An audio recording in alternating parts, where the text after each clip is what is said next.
Donc si le gain de l'infraction est de 5 millions d'euros et qu'à la fin, vous payez 2 millions d'euros, excusez-moi, un raisonnement rationnel vous conduit à enfreindre la règle de droit. Donc le name and shame, il me semble, il est d'autant plus nécessaire dans cette histoire de délai de paiement qu'en réalité, les sanctions ne sont pas très élevées puisqu'elles sont limitées en valeur absolue. Pour un économiste, ça n'a pas de sens de mettre une sanction en valeur absolue. D'ailleurs, à l'autorité de la concurrence, les sanctions n'étaient pas en valeur absolue. Elles étaient en pourcentage du chiffre d'affaires.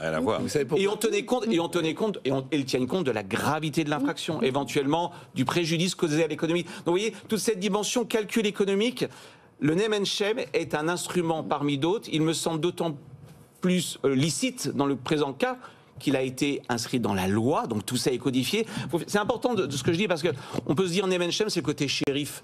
C'est je viens. Non, ça ne se fait pas à l'ombre du droit. Les entreprises vont pouvoir contester les décisions de la répression des fraudes. Alors là où peut-être j'ai une limite, c'est que, me semble-t-il, ces décisions sont affichées sur le site de la répression des fraudes. Je n'ai pas regardé le site, mais je suis pas sûr que tout le monde aille sur le site de la justice. Non, mais bien sûr. Je pense que l'étape suivante, ça serait en réalité une injonction de publication. Vous imaginez, vous ouvrez les Échos et là vous avez telle entreprise a été condamnée pour délai de paiement. Je peux vous dire que là vous résolvez très vite le problème. Bref, je termine là-dessus.